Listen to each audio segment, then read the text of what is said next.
warahmatullahi wabarakatuh.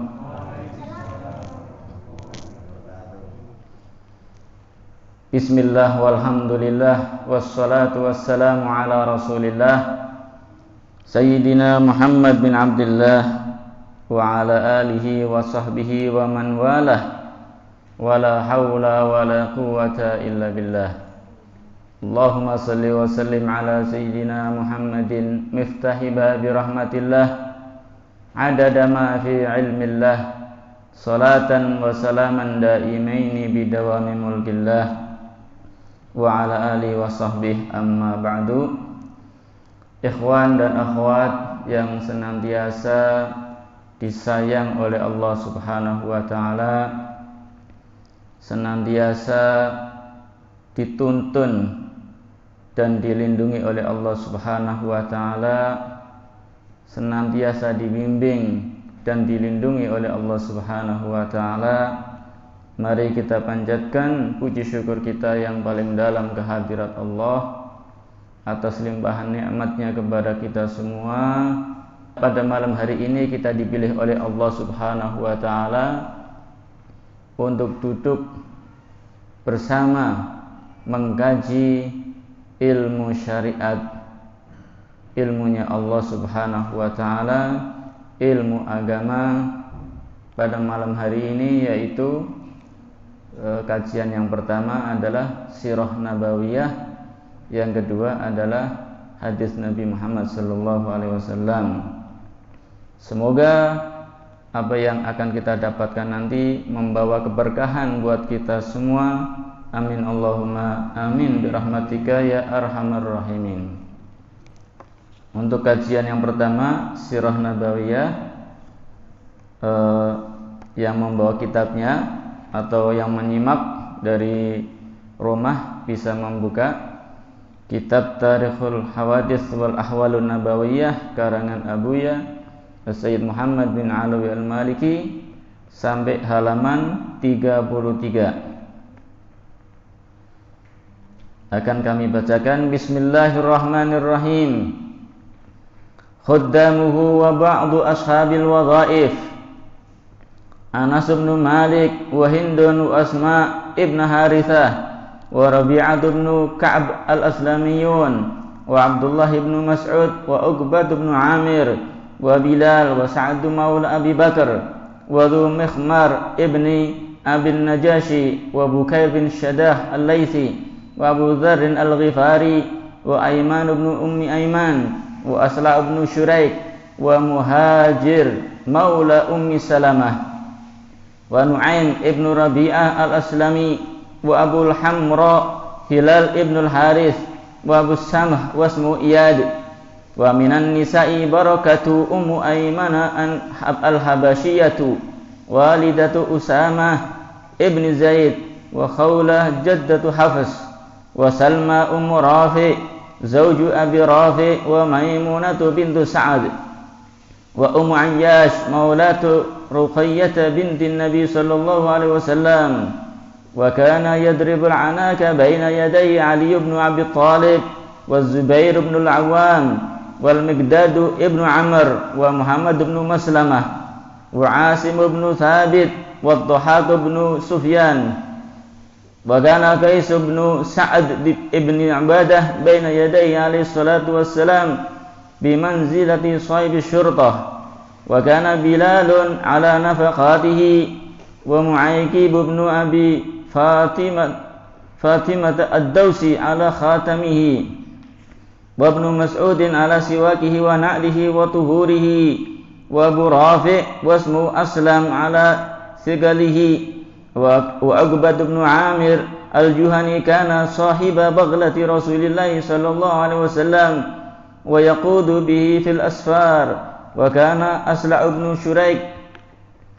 ibn Auf sahiba rahilatin Nabi sallallahu alaihi wasallam yanzilu ar-rahla anha wa yad'u 'alayha wa kana Khalid ibn Sayyar ibn Auf al-Ghifari huwa sahibu budunin Nabi sallallahu alaihi wasallam huwa wa Hissan al-Aslami wa Najiyah bin Jundub al-Aslami wa kana Dzarr bin Abi Dzarr al-Ghifari huwa ra'i liqahi Rasulillah sallallahu alaihi wasallam bil ghabati, wa kana al-Barra' bin Malik yahdu bir rijal wa Anjasatu yahdu bin nisa, wa kana ad-Dhahhak Ibnu Sufyan ibn Ka'b yakumu ala Rasulillah sallallahu alaihi wasallam bisayfihi, wa kana batalan yu'addu bi mi'ati farisin wahdah, wa kana Abdurrahman bin Auf amina Rasulillah sallallahu alaihi wasallam ala nisaihi.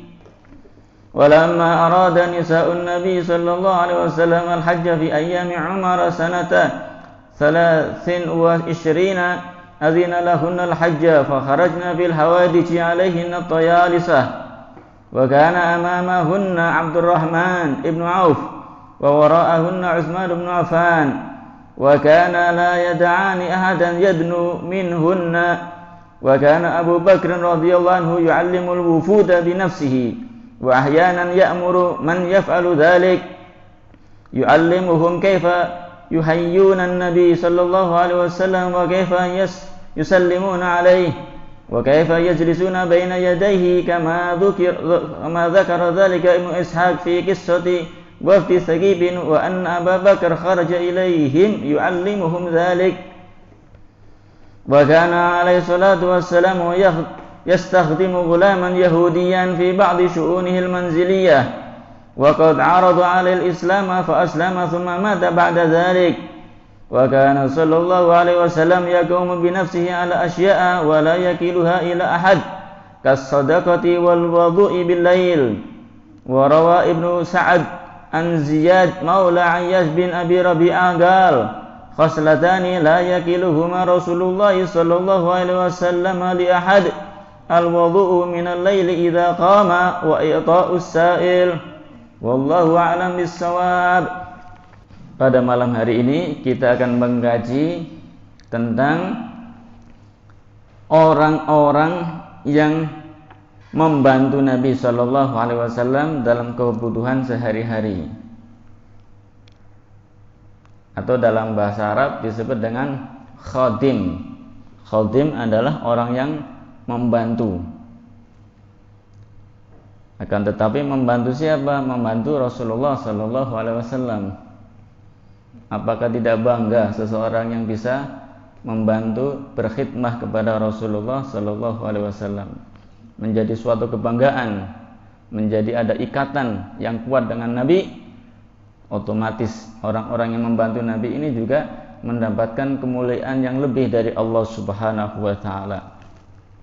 Seperti kata Imam Syafi'i, man khadama gudima, man khadama qadama.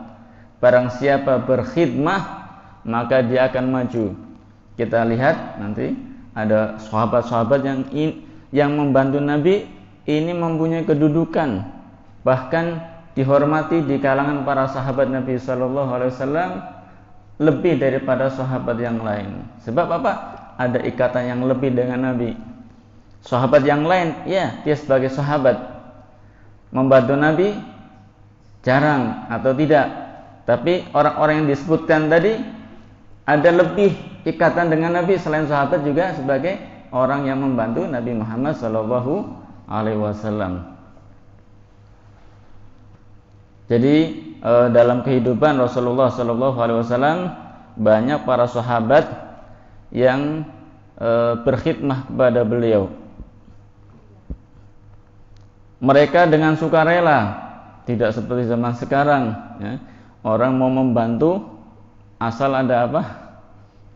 Ada imbalannya, ada mau fee, mau tips, mau apalah istilahnya, uang capek, uang bensin, uang rokok. Subhanallah. Kalau tidak ada, tidak berangkat. Tapi ini para sahabat Nabi dengan sukarela, bahkan tanpa pamrih, tidak minta gaji, tidak minta upah, menyerahkan dirinya untuk membantu Nabi Muhammad sallallahu alaihi wasallam. Mereka cuma punya harapan apa? Nanti kalau di hari kiamat Rasul masuk surga, ikut digandeng Nabi, kondelan Nabi Muhammad sallallahu alaihi wasallam. Ya Rasulullah, saya ikut dong. Ya, hal yang luar biasa, akhirat kok di surga bersama Nabi Muhammad SAW. Ya, mudah-mudahan yang hadir pada malam hari ini insya Allah masuk surganya Nabi Muhammad SAW dan bisa berjumpa dengan Nabi Muhammad SAW. Ada salah satu sahabat Nabi, wahai Nabi, sekarang saya hidup bersama engkau, tapi nanti di akhirat apa saya bisa masuk surga seperti engkau? Misal saya masuk surga, engkau masuk surga, nanti kita ketemu enggak?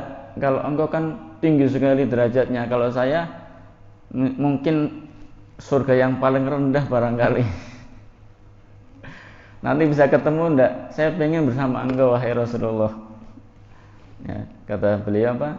Kalau begitu maka perbanyaknya bersujud kepada Allah Subhanahu wa taala. Jadi belum tentu masuk surga pun belum tentu bisa berjumpa dengan Nabi, kecuali orang-orang yang betul-betul mencintai Nabi Muhammad SAW. Nah, orang-orang sahabat Nabi yang berkhidmah ini adalah orang yang cintanya kepada Nabi melebihi daripada orang-orang yang lain. Banyak sekali yang telah disebutkan, jadi saya baca yang telah disampaikan oleh Imam Al-Muhaddits Abu Yasin Muhammad bin Alawi Al-Maliki. Sahabat Nabi yang berkhidmat kepada Nabi banyak sekali. Mungkin akan kami bahas beberapa karena waktu yang terbatas. Yang pertama adalah sahabat Anas bin Malik. Sering ya kita mendengar sahabat Anas bin Malik, sahabat Nabi dan termasuk perawi hadis yang lumayan banyak. Anas bin Malik ini namanya Anas, putranya Malik. Tatkala Rasulullah SAW berhijrah ke kota Madinah, Anas bin Malik itu masih kecil, ya mungkin seusia barangkali puluhan tahun lah. Ini Bilal usianya berapa Bilal? 7 tahun, besaran dikit lah. Mendengar ada seorang nabi datang ke kotanya, cari-cari, ternyata para sahabat Ansor itu menyambut. Ada yang datang 2 orang, Rasulullah dan sahabat Abu Bakar. Dia girang sekali, senang menyambut kedatangan Nabi Muhammad SAW. Ya, sudah bisa berpikir, ya umur 10-an tahun, ya. Ada Nabi datang sudah mulai bisa berpikir, senang, ikut senang. Sebagian sahabat Ansor, wahai Rasulullah, mampirlah ke rumah saya, singgahlah di rumah saya, berebut menyambut Nabi dan banyak memberikan hadiah.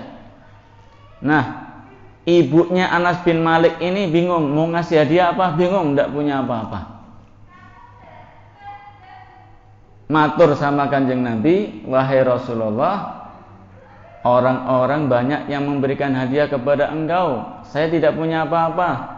Ya sudahlah, ini anak saya namanya Anas, saya berikan hadiah kepada engkau supaya membantu engkau nanti di kota Madinah Al-Munawwarah. Diterima oleh Rasulullah SAW. Jadi membantu Nabi Muhammad SAW semenjak kecil Anas bin Malik. Akan tetapi dengan dekat dengan Nabi Muhammad SAW, maka beliau juga bisa menghafalkan hadis lebih banyak daripada sahabat-sahabat yang lain.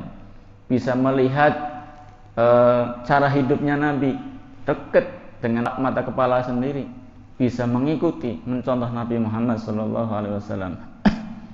Kurang lebih sampai Rasulullah wafat, ya kurang lebih 10 tahun lah berkhidmat kepada Nabi Muhammad SAW, membantu yang dibutuhkan apa, yang dibutuhkan keluarganya apa, selalu hadir, siap melaksanakan.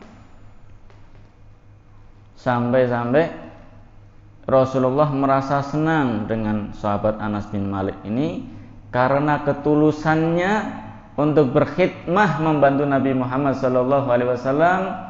Dan Rasulullah berdoa, nah yang diharapkan, membantu Nabi, mencintai Nabi, yang diharapkan apa? Suatu saat mendapatkan ridhonya, mendapatkan doanya. dan akan membawa kesuksesan, keberkahan di dunia dan di akhirat. Doanya apa? Doanya Nabi untuk sahabat Anas bin Malik, Allahumma aktsir malahu wa waladahu wa adkhilhul jannata. Mungkin kalau tahu artinya pada pingin didoakan Nabi seperti itu. Doanya apa?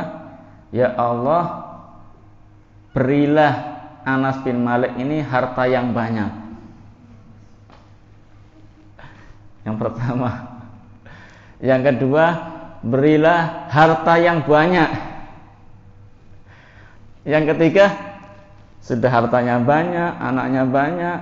Yang ketiga, masukkan ke dalam surga. Nikmat dunia, nikmat akhirat. Di dunia bisa foya-foya, nanti mati masuk surga.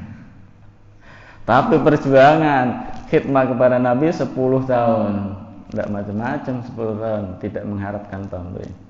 Dan betul doa Nabi mustajab, terkabul. Bahkan diceritakan bahwa sahabat Anas bin Malik itu usianya di atas 100 tahun. Anak dan cucunya menyaksikan anaknya, cucunya sampai beliau wafat itu totalnya ada 100 lebih anak dan cucunya. Hartanya kaya raya. Nah, tinggal yang ketiga, ini pasti masuk surganya. Pasti pengen ya, amin Allahumma. Amin. Insyaallah mudah-mudahan dengan kita membaca sirah Nabi, kisahnya sahabat Anas bin Malik, kita juga dapat doa yang sama lah. Amin. Banyak hartanya, banyak anaknya, dan masuk surga. Ini Mas Akhir pasti minta doa tambahan nih. Istrinya banyak.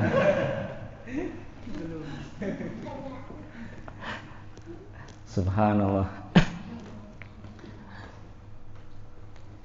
Anas bin Malik ketika membantu Nabi Muhammad SAW itu tidak pernah mendengar Nabi berkata kasar, tidak pernah mendengar Nabi marah-marah, tidak pernah mendengar Nabi Muhammad mengumpat. Majikannya, biasanya kalau zaman sekarang orang majikan punya pembantu, masya Allah, padahal digaji ya, kadang mengumpat, menyalahkan, memarahi. Tapi di sini 10 tahun saya tidak pernah mendengar Nabi Muhammad marah, tidak pernah mendengar Nabi Muhammad berkata kasar dan berkata kotor. Allahumma sholli ala Muhammad. Subhanallah. Baik, kemudian di antara sahabat Nabi ada yang bernama Qais bin Sa'ad. Ini sahabat Qais ini mempunyai tugas khusus, yaitu sebagai penjaga atau seperti security, jadi menjaga untuk keamanan wilayah rumah Nabi Muhammad SAW. Kemudian sahabat Bilal ini juga bertugas untuk memenuhi yang dibutuhkan rumah tangga itu apa? Misalnya butuh kurma, butuh air, butuh apa? Ini yang bertugas adalah sahabat Bilal. Begitu juga ada sahabat Mu'aikib.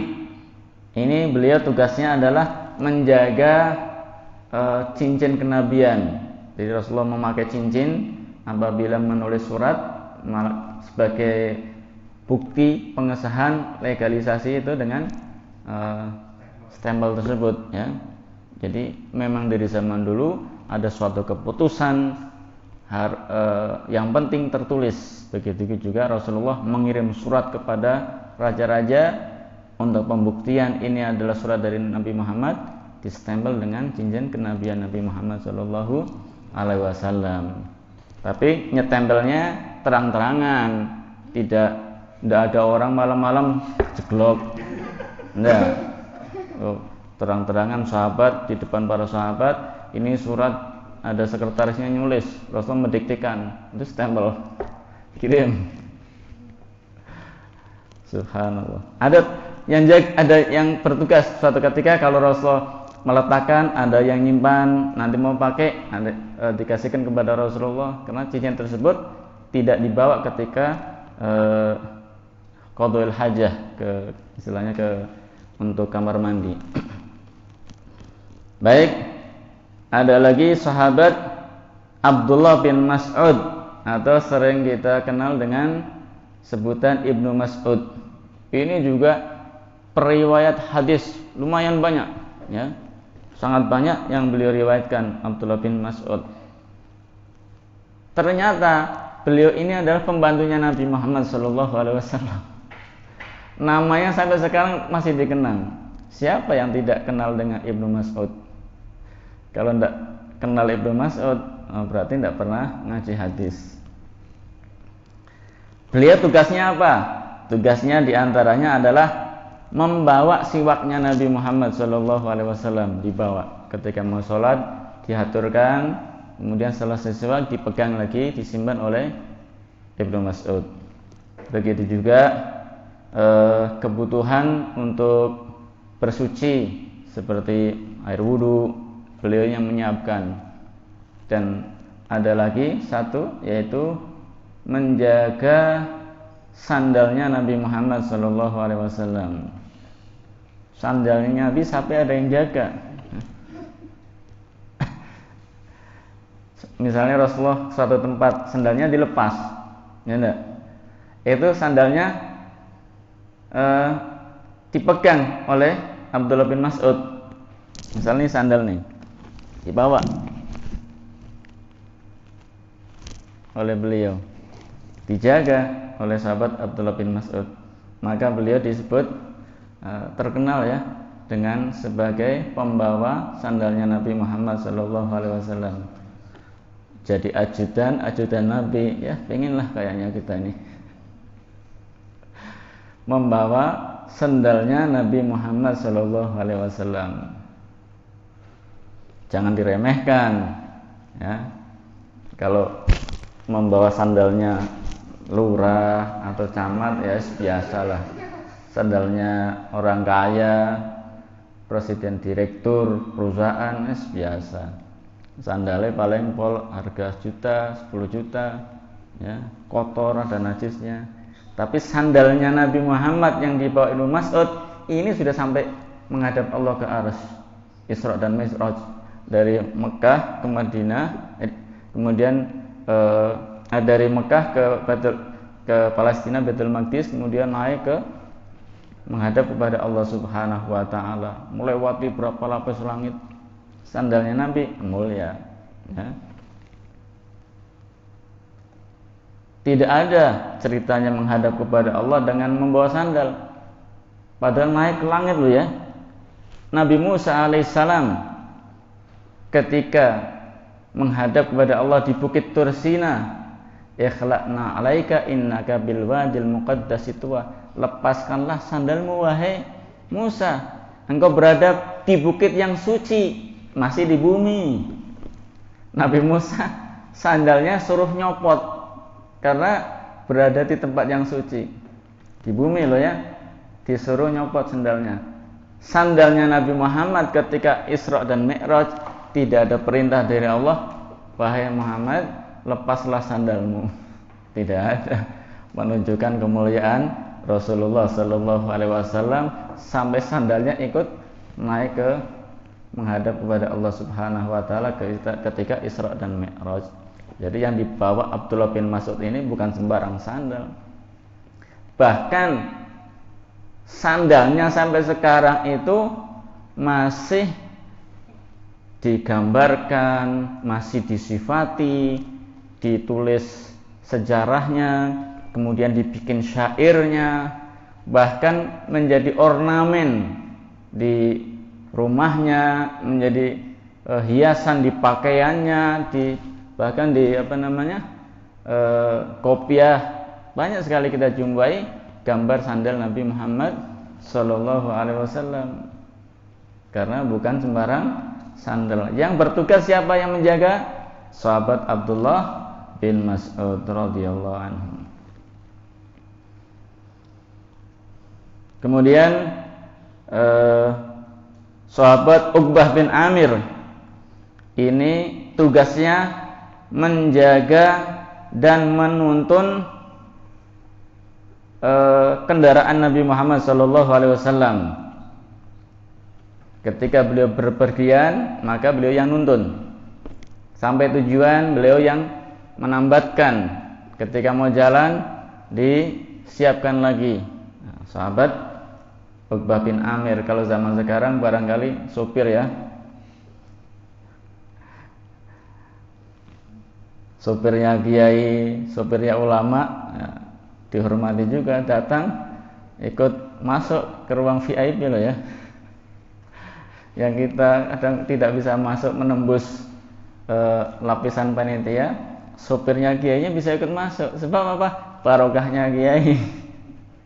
Nah, ini yang membantu Rasulullah juga begitu, mendapatkan kemuliaan dari sebab berkhidmat kepada Nabi Muhammad SAW.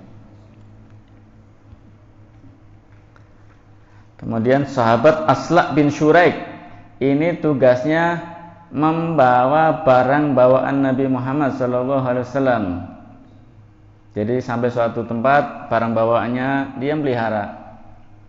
Nanti ketika mau jalan yang merapihkan lagi. Kalau sekarang mungkin koper ya, barang bawaan yang menjaga kopernya siapa? Sahabat Asla bin Syuraik.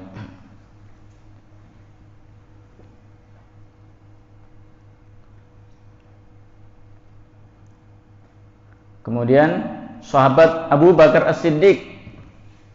Sahabat Abu Bakar ini mempunyai tugas, yaitu menerima tamu-tamunya Nabi Muhammad SAW yang berdatangan dari luar kota, bahkan barangkali luar dari Jazirah Arab. Ini yang menemui sahabat Abu Bakar As-Siddiq, kemudian mengajari kepada mereka bagaimana mengucapkan salam kepada Nabi, bagaimana tata cara duduk di depan Nabi, bagaimana tata cara bertamu dengan Nabi Muhammad SAW. Kalau kita mungkin manajernya ya, yang mengatur segala sesuatu, kalau mau ketemu dengan Nabi ada protokolnya begini-begini. Karena zaman dulu, zaman jahiliyah, orang tidak mengenal adab. Datang dari luar panggil-panggil namanya, ya, tidak sopan. Masa dari tamu datang Muhammad, kan tidak sopan. Itu ada manajernya Rasulullah. Kalau mau bertamu, menghormat kepada Nabi, salaman, cium tangan, ucapin assalamualaikum ya Rasulullah, assalamualaikum ya Rasulullah. Jadi sudah tersaring menghadap Nabi, sudah menggunakan adab yang telah dicontohkan oleh Nabi Muhammad SAW.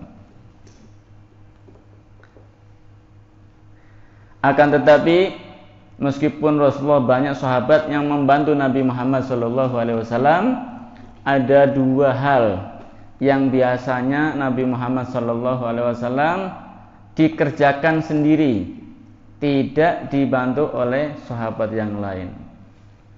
Jangan merasa, wah saya yang melayani sudah banyak nih, apa-apa pokoknya tinggal panggil, tinggal suruh. Tidak. Rasulullah pun punya kewajiban sendiri, mempunyai tugas sendiri yang tidak diberikan kepada orang lain. Seringnya, ya kadang-kadang orang lain juga mengerjakan, tapi pada umumnya Rasulullah yang mengerjakan sendiri. Yang pertama adalah memberikan sedekah. Kalau Nabi Muhammad memberikan sedekah kepada orang lain, biasanya langsung dari tangannya beliau sallallahu alaihi wasallam.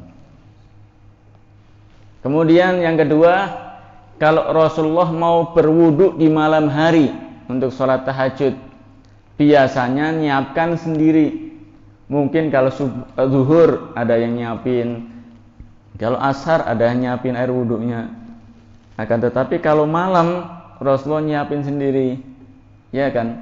Kalau malam kan barangkali sahabatnya masih istirahat, panggil-panggil kan merepotkan. Jadi Rasulullah meskipun Nabi tidak memaksakan kepada para sahabatnya, memberikan mereka haknya, biasanya kalau wudhu malam-malam beliau menyiapkan sendiri kebutuhannya, air dan lain sebagainya.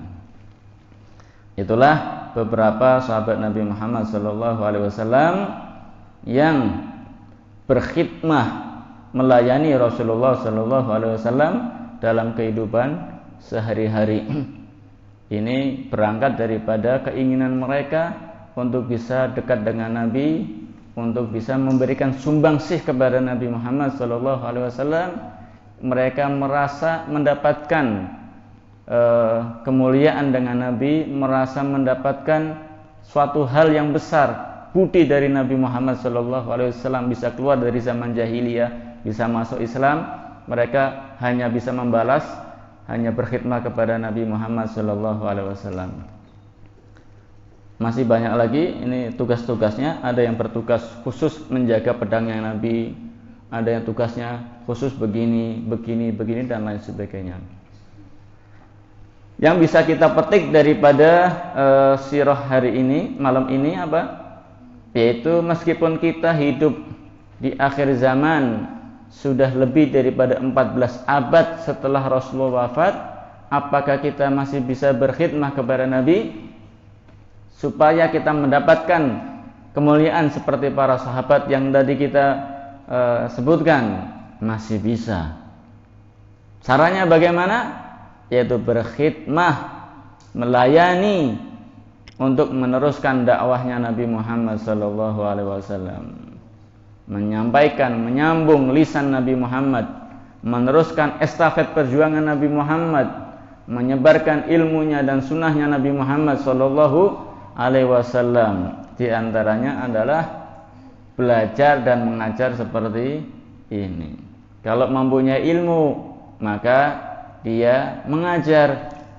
Tapi kalau belum punya ilmu, ya ikut belajar, ikut mengaji, hadir di kajian-kajian, pengajian-pengajian.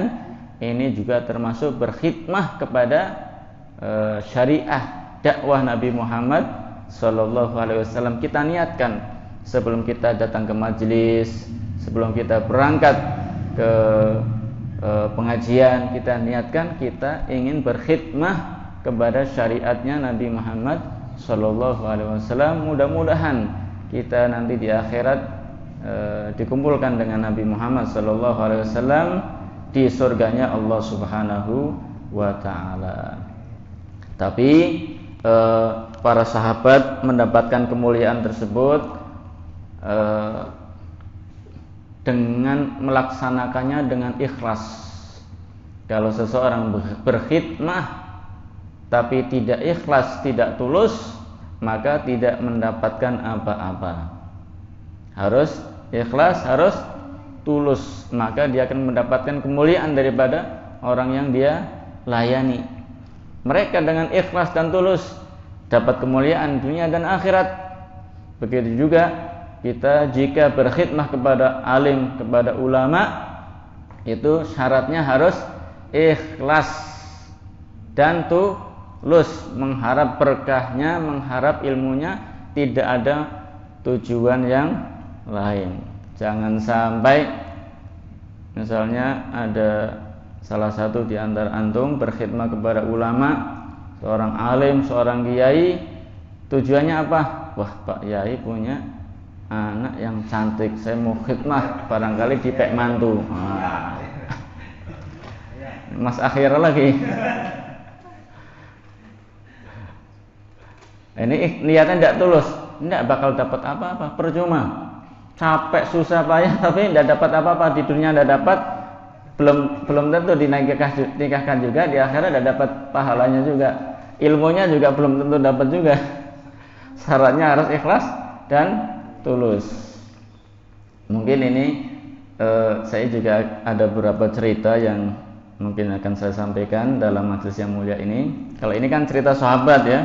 Ada juga cerita ulama-ulama yang sukses dalam berkhidmat. Di antaranya adalah satu contoh ini adalah Al-Habib Alwi bin Syihab. Beliau di kota Tarim di Hadramaut. Beliau berkhidmah di sebuah pondok pesantren yang diasuh oleh Syekhul Islam Al-Habib Abdullah bin Umar Asy-Syatiri. Tugasnya apa? Tugasnya adalah setiap hari bikin kopi.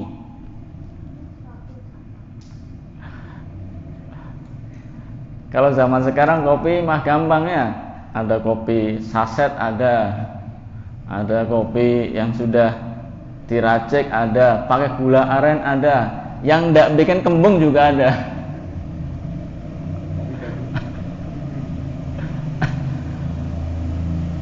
Paling pol kalau ini Pak Haji Rian itu kalau bikin kopi ya pakai alat diginiin sudah selesai ya. Zaman dulu belum, beli sasetan belum ada. Kalau mau bikin kopi, beli biji kopi di pasar. Pagi-pagi pulang ke rumah dijemur sampai zuhur. Habis itu ditumbuk pakai alat batu itu loh, ditumbuk sampai halus. Nggak pakai cetetan listrik, nggak pakai diputar begini. Ditumbuk sampai halus. Setelah halus, kemudian baru direbus atau dituang. Ya, metodenya sendiri-sendiri lah. Mazhab membuat kopi sendiri-sendiri. Ada yang dituang dulu, ada rebus, ada yang dituang, ada yang kasih gula, enggak kasih gula. Ada robusta, ada arabica, macam-macam. Ini ditumbuk. Nah, ketika ada pengajian sore, ini Habib Alwi bin Syihab mengeluarkan yang sudah dimasak kopinya, dikeluarkan untuk orang-orang yang datang pengajian. Setiap hari seperti itu.